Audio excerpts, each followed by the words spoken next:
மனைவி தமிழ் மாணிக்கம். இப்போ அதிகாரிகள் அரசமைப்பு சட்டத்திலையும் சரி ஆட்சி நிர்வாகத்திலையும் சரி மிக முக்கிய பங்காக இருக்கிறாங்க.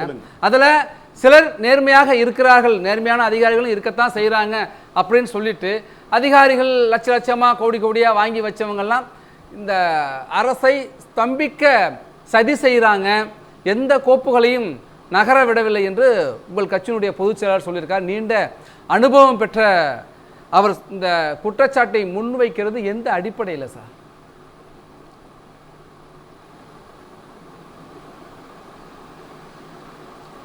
மறுமலர்ச்சி திராவிட முன்னேற்ற கழகத்தினுடைய பொதுச் செயலாளர் தலைவர் வைகோ அவர்கள் இந்த ஆட்சி அமைந்த நாளிலிருந்து அவர் தமிழ்நாட்டினுடைய மாட்சிமை தாங்கிய முதலமைச்சர் மாண்புமிகு ஜோசப் விஜய் அவர்கள் ஜாதி மதத்திற்கு அப்பாற்பட்டு அதை போல பணமில்லாத ஒரு அரசியலை இன்றைக்கு ஒரு மாற்றத்தை உருவாக்கி தந்திருக்கிறார் என்று பெருமிதத்தோடு சொன்னவர் என்பது மட்டுமல்ல, இந்த ஆட்சிக்கு அரணாக இருப்போம் என்பதையும் ஊழல் இல்லாத ஒரு அரசாங்கத்தை நடத்த முடியும் என்று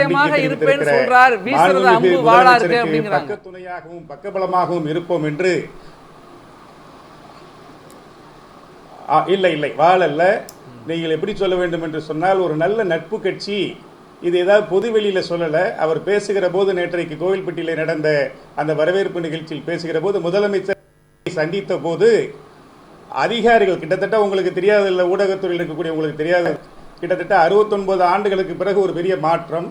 அதிலும் இன்னும் சொல்ல போனால் 1991 2025-6 வரை ஊழல் கரைபடிந்த மாறி மாறி அரசாங்கங்களில் ஊழல் கரைபடிந்த அதிகாரிகள் இருக்கிறார்கள் என்பதில் மாற்று கருத்து இல்லை.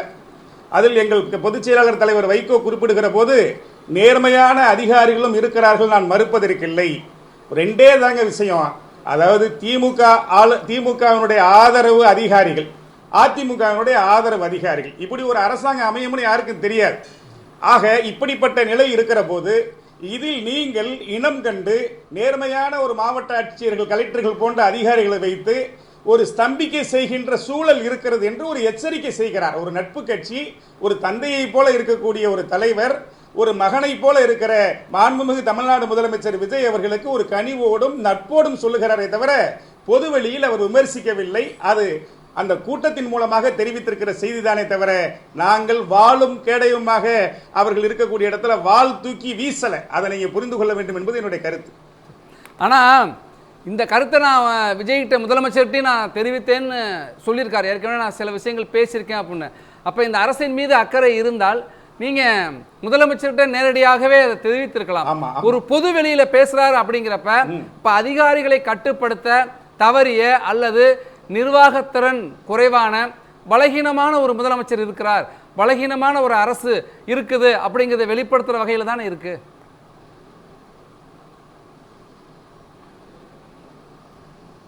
அது இல்லை. அதாவதுங்க, ஊழல் செய்ய மாட்டோம், ஊழல் செய்ய அனுமதிக்க மாட்டோம், ஊழல் செய்தவர்களையும் விடமாட்டோம் சொல்லுவது என்பது நீங்க பத்திரிகையாளர்களிலிருந்து எதிர்கட்சியிலிருந்து இப்போது முன்பு நம்முடைய பாரதிய ஜனதா கட்சியிலிருந்து பேசிய நம்முடைய சகோதரி கஸ்தூரி உள்ளிட்ட இருக்கக்கூடிய நாஞ்சில் கோலப்பன் உள்ளிட்ட எல்லோருக்கும் பொறுப்பு இருக்கிறது. ஒரு மாற்றத்திற்கான அரசாங்கம். இன்னொன்று, நாமெல்லாம் ஒரு கிட்டத்தட்ட ஒரு 35 ஆண்டு 40 ஆண்டுகளுக்கு பிறகு நமக்கு ஒரு எல்லா இடத்திலும் பணம் பணம் பணம், அதாவது பச்சைத்தனமாக அதிகாரிகளுக்கு பணம் தர வேண்டிய ஒரு சூழல் இருக்குன்னா தனிப்பட்ட தமிழ்நாடுடைய முதலமைச்சர் விஜய் மட்டுமே இந்த மாற்றத்தை உருவாக்கிவிட முடியும் என்று சொன்னால் முடியாது. நட்பு கட்சிகள், தோழமை கட்சிகள், எதிர்கட்சி வரிசைக்கக்கூடியவர்கள், சமூக செயற்பாட்டாளர்கள், பத்திரிகையாளர்கள், ஊடகவியாளர்கள் எல்லோரும் சேர்ந்து ஒரு மாற்றத்தை நல்லதுன்னு சொல்றாங்க. நல்லதை செய்வதற்கு நாமெல்லாம் அணியாக அரணாக இருக்க வேண்டுமே தவிர இது ஒரு விஜய்க்கான ஒரு பார்ட், தமிழ்நாடு முதலமைச்சருக்கு மட்டும்தான் அந்த பொறுப்புணர்ச்சி நம்ம எடுத்துக்க கூடாது. இதை ஏன் பொதுவெளியில சொல்லுகிறார்கள் என்று சொன்னால், ஏற்கனவே இருக்கக்கூடிய அதிகாரிகள் இப்படி ஒரு தேக்க நிலையில் இருந்தார்களே ஆனால் அவர்களுக்கு இது எச்சரிக்கை. நான் சொல்லி இருக்கிறேன் தமிழ்நாடு முதலமைச்சரிடம், ஒரு பயம் வேண்டும், அச்சம் வேண்டும் அந்த அதிகாரிகளுக்கு. 100 நாள் ஆட்சி தாங்க. அவர்களிடம் நாம் ஒரு 60 ஆண்டு கால பிரச்சனையை 80 ஆண்டு கால பிரச்சனையை ஒட்டுமொத்தமாக உடனே எதிர்பார்த்து விட முடியாது. ஊடகத்துறை என்று சொன்னால் ஊடகத்துறை இருக்கக்கூடிய நிர்வாகிகள் இருப்பாங்க, கீழே இருக்கக்கூடிய நம்முடைய நெறியாளர் ஜோ மகேஷ் போன்ற எல்லோரும் சேர்ந்து கட்டமைக்கப்பட்டால்தான் அந்த ஊடகத்துறை நன்றாக இருக்கும். அந்த தொலைக்காட்சியாக இருந்தாலும் கூட அப்படித்தான் அவர் ஒரு கனிவோடும் நம்பிக்கையோடும் தெரிவித்திருக்கிறார். இது அதை எப்படி நீங்க எடுத்துக்கலாம்னு சொன்னா, இந்த செய்தியை நான் சொல்லியிருக்கிறேன் என்று சொன்னால் நாங்கள் நட்பாக இருக்கிறோம், இங்கே நடக்கக்கூடிய பிரச்சனைகளை தமிழ்நாடு முதலமைச்சரின் கவனத்திற்கு கொண்டு செல்கிறோம், ஆகவே கொஞ்சம் ஜாக்கிரதையா இருங்கன்னு அதிகாரிகளுக்கே சொல்லுவதாக கூட நீங்க எடுத்துக்கலாம். அதிகாரிகளுக்கு விடுக்கப்பட்ட எச்சரிக்கையாக இதை எடுத்துக்கலாங்கிறீங்க.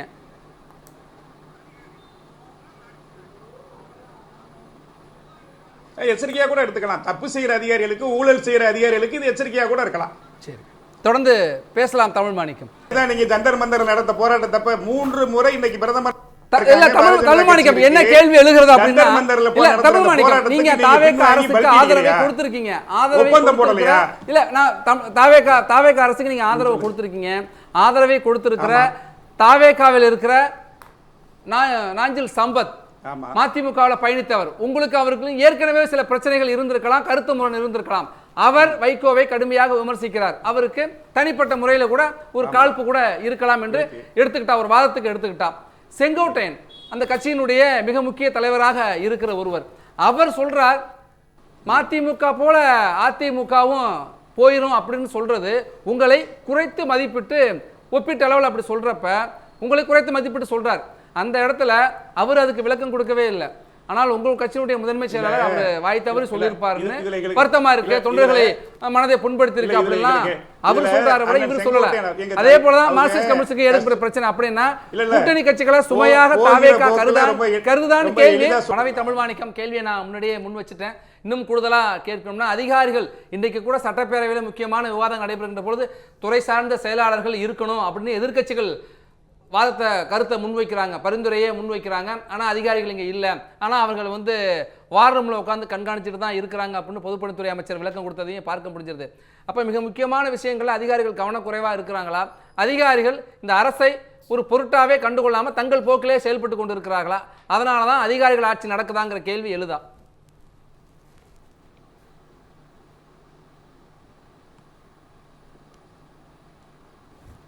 ஹலோ, நான் தொடருங்க, கேள்வி முன் வச்சுருக்கேன். நான் பேசுனது கேட்டுச்சா? நீங்க தொடருங்க.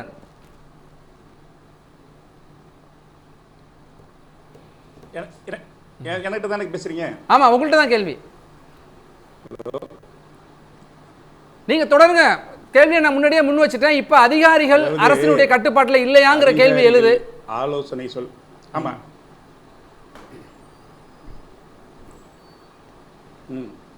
அது அப்படி கிடையாதுங்க, அரசுடைய கட்டுப்பாட்டில் தான் இருக்கு. அப்ப இங்க தலைவர் சொல்லுகிற போது கூட சொன்ன அருமையான அதிகாரிகளும் இங்க இருக்கிறார்கள். இப்ப மாவட்ட ஆட்சியர்லாம் நிறைய மாற்றம் பண்ணியிருக்காங்க. ஆனா கீழ்நிலை அதிகாரிகள் கிட்டத்தட்ட ஒரு 30 ஆண்டு காலமாக, இன்னும் சொல்ல போனா லெஞ்ச லாவணியம் பணம் கொடுத்து வந்த அதிகாரிகள வேலைக்கு வந்தவங்க நிறைய பேர் இருக்காங்க. அப்ப அவங்க என்ன பண்ணிடுறாங்க, ஏற்கனவே பழக்கப்பட்ட கைகள், சும்மா நம்ம எப்படி இந்த ஃபைலை மூவ் பண்றதுன்னு சொல்லி பணம் வாங்கிட்டு ஃபைல பெண்டிங் வைக்கிறாங்க, ஸ்தம்பிக்க வைக்கிறாங்க. இதுதான் அவருடைய குற்றச்சாட்டு. இதை நான் முதலமைச்சர்கிட்ட சொல்லிட்டேன்னு சொல்லி இந்த நிகழ்ச்சியில பேசின நோக்கமே, அப்படிப்பட்ட அதிகாரிகள் இருந்தால் அந்த அதிகாரிகள் திருத்தி கொள்ள வேண்டும், திருந்த வேண்டும் என்கிற நல்ல நோக்கம்தான். அதனால தமிழ்நாடு முதலமைச்சருடைய நேரடி ஆட்சியினுடைய கண்ட்ரோல்ல தாங்க இந்த அதிகாரிகள் இருக்கிறாங்க. அதுல எல்லாம் மாற்றுக்கிறது கிடையாது. அப்படியெல்லாம் நீங்க எடுத்துக்க வேண்டிய அவசியம் இல்லை.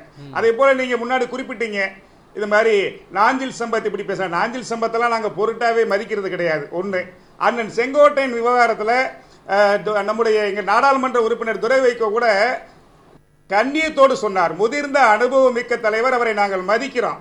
அவர் ஏதோ ஒரு பதற்றத்தில் அல்லது சொல்லக்கூடாத ஒன்று சொல்லிவிட்டாருன்னு ஒரு நாகரிகமா சொல்லியிருக்கோம். தொடர்ந்து இது நடக்குமே ஆனால் உரிய முறையில் பக்கத்தில் இருந்து முதலமைச்சரை பார்த்து நாங்கள் இதெல்லாம் தவறுன்னு சொல்லி சுட்டிக்காட்ட இடத்துல இருக்க வேண்டிய இடத்துறோம். அதனால இது நாட்டு மக்கள் பிரச்சனை என்கிறனால தான் வெளியில அதிகாரிகள் இப்படி இருக்காங்க, மக்கள்கிட்ட சொல்ல வேண்டிய நிலைமையும் இருக்கிறது.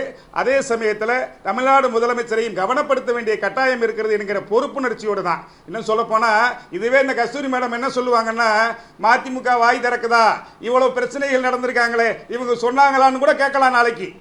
ஆக கேட்கிற இடத்தில் அவர்கள் இருக்கிறார்கள், சொல்லுகிற இடத்தில் நாம இருக்கோம். பத்திரமா போப்பா, பார்த்து நடத்துப்பா அப்படின்னு சொல்லக்கூடிய பொறுப்புணர்வு மிக்க ஒரு பெரிய திராவிட பெருந்தலைவர் எங்கள் தலைவர் வைகோ. அந்த பொறுப்புணர்ச்சியோடு தான் நீங்க எடுத்துக்கணும். 100 நாள் இன்னைக்கு தட்டி தடுமாறி வருகிற ஒரு அரசாங்கம் இன்றைக்கு சிவாயனமே சிவாயனமே பிஜேபி காரங்க கூட சொல்றது கிடையாது. அது மாதிரி ஊழலை ஒழிப்போம், ஊழல் செய்ய மாட்டோம்னு இன்னைக்கு ஓங்கி சொல்றாங்க. அதை வரவேற்கணும். ஒரு பெரிய மாற்றம். திமுக ஆண்டு இருக்கிறது, அதிமுக ஆண்டு இருக்கிறது, சட்டமன்றத்தில் கேட்காத வார்த்தை தெரியுமா? ஊழல் நாங்கள் ஒரு அமைச்சர் முதலமைச்சர் சொன்னதில்லை. இப்போது இருக்கக்கூடிய முதலமைச்சர் ஊழல் செய்ய மாட்டோம், ஊழல் செய்ய அனுமதிக்க மாட்டோம், ஊழல் செய்தவர்களையும் விட மாட்டோம் சொல்லியிருக்காங்க. இதற்காக பல விஷயங்களை அவர்கள் கவனப்படுத்துகிற இந்த ஆட்சிக்கு பக்கபலமாக இருக்கக்கூடிய தார்மீக பொறுப்பு மறுமலர்ச்சி திமுக இருக்கிறது. ஊழல் செய்பவர்களை விடமாட்டோம், மக்கள் பணத்தை தொடமாட்டோம், தொட்டவர்களை விடமாட்டோம் சொல்றாருல்ல மனைவி தமிழ் மாணிக்கம். அந்த இடத்துலதான் இன்றைக்கும் டெல்டா மாவட்டங்கள்ல கடலூர்ல வரைக்கும் நேரடி நெல் கொள்முதல் நிலையங்கள்ல ஒரு மூட்டைக்கு 40 ரூபா, 40 கிலோ மூட்டை, ஒரு கிலோவுக்கு 1 ரூபான்னு 40 ரூபா வரைக்கும் வாங்குறாங்க, 60 ரூபா 70 ரூபா வரைக்கும் வாங்குறாங்கன்னு இன்றைக்கும் ஊடகங்கள்ல செய்தி வெளியாகிட்டே இருக்கு. அதை ஏன் தடுத்து நிறுத்தல அப்படிங்கிற ஒரு கேள்வி. வைகோவே குறிப்பிடலாம்ல, லட்ச லட்சமா கோடி கோடியா வாங்கி மாசம் மாசம் வாங்கி வச்ச அதிகாரிகள் கோப்புகளை நகர்த்தாமல் இருக்கிறாங்க. அவர்கள் மீது நடவடிக்கை எடுப்பதற்கு என்ன தயக்கம்? என்கிட்ட கோப்புகள் என்னுடைய டேபிள்ல இருக்குன்னு முதலமைச்சர் சொல்றாருல, ஏன் நடவடிக்கை எடுக்கல? அப்ப நடவடிக்கை ஏன் எடுக்காத காரணம் என்ன?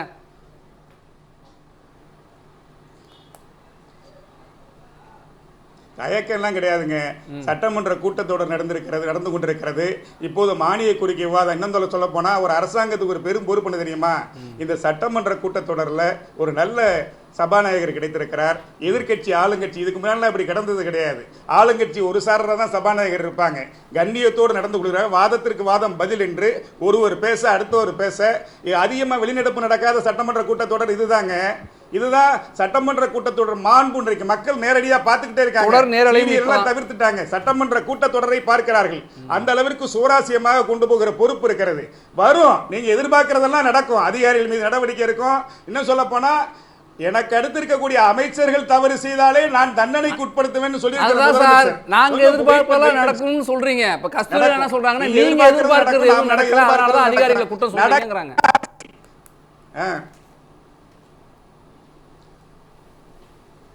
அப்படிலாம் கிடையாது. நாங்க அதிகாரிகிட்ட போய் எம்எல்ஏ சீட்டு கேட்க போறோம்?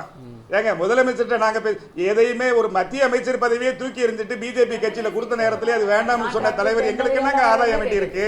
ரெண்டு கை இன்னைக்கு எல்லாத்தையும் விமர்சனம் பண்ணலாம். எங்கள் தலைவர் வைகோவை பார்த்து நீங்க என்ன குற்றச்சாட்டு சொல்ல முடியும்? யாரும் சொல்ல முடியாது.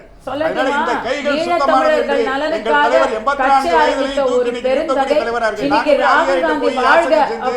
எங்களுக்கு போய் அரசு வழக்கறிஞர் கூட, வாரிய தலைவர் பதவி கூட, அறநிலையத்துறை கூடன்னு சொல்லி கேட்கிற இடத்தில் மறுமலர்ச்சி திமுக இல்லை என்பதை உங்களுக்கு சொல்லிக் கொள்கிறேன். சரி, நெறியாளர் தமிழ் மாணிக்கம் சொல்லுங்க. 100 நாள் ஆட்சியில கோப்புகளை பார்க்கிற போது அவர்களுக்கே தலை சுற்றல் ஏற்படுகிற அளவிற்கு கடந்த திமுக ஆட்சி காலத்தில் நடந்த ஊழல்கள், உதாரித்தனங்களை அவங்க விசாரிக்கிறதுக்கே பல பெரும்பொறுப்பாயிரும் போல. எத்தனை வழக்குகள் சார் பதிவாயிருக்கு? ஆட்சியில அவங்க பார்க்கக்கூடிய கோப்புகளை பார்க்கிற போதே பல பிரச்சனை இருக்கு. அதிர்ச்சி, தலைவலி வருகிற மாதிரி இருக்கு. இன்னைக்கு சட்டமன்ற கூட்டத்தொடர் இவ்வளவு நல்லா நடக்கு, நேர்மையா ஆட்சி நடத்துறோம்னு சொல்றாங்க. என்ன, இதை நீங்க பாராட்டணும். இதுக்கு முன்னாடி ஊடகவியலாளர்கள் எல்லாம் தெரியும், இதுக்கு முன்னாடி சட்டமன்றத்தில் இந்த குரலே கேட்கலங்க. நேர்மையா இருப்போம், ஊழல் செய்யாதீங்க சொல்லவே இல்லையே சார். அதெல்லாம் வரவேற்றிருக்காங்க. சட்டப்பேரவையுடைய தொடர் நிலையை வரவேற்கிறாங்க. வரவேற்கக்கூடிய விஷயத்துக்கு வரவேற்றுக்கிட்டு தான் இருக்கிறாங்க. இப்ப நம்ம திரும்ப திரும்ப கேட்கிற சில விஷயங்கள் இருக்கு. இன்னும் போதைப் பொருட்களுடைய புழக்கம் முற்றிலுமாக தடுக்கப்படவில்லை, குறைக்கப்படவில்லை, கட்டுப்படுத்தப்படவில்லை. அதனால குற்றங்கள் ஒரு பக்கம் பெருகிட்டு இருக்கிறதையும் பார்க்க முடிகிறது.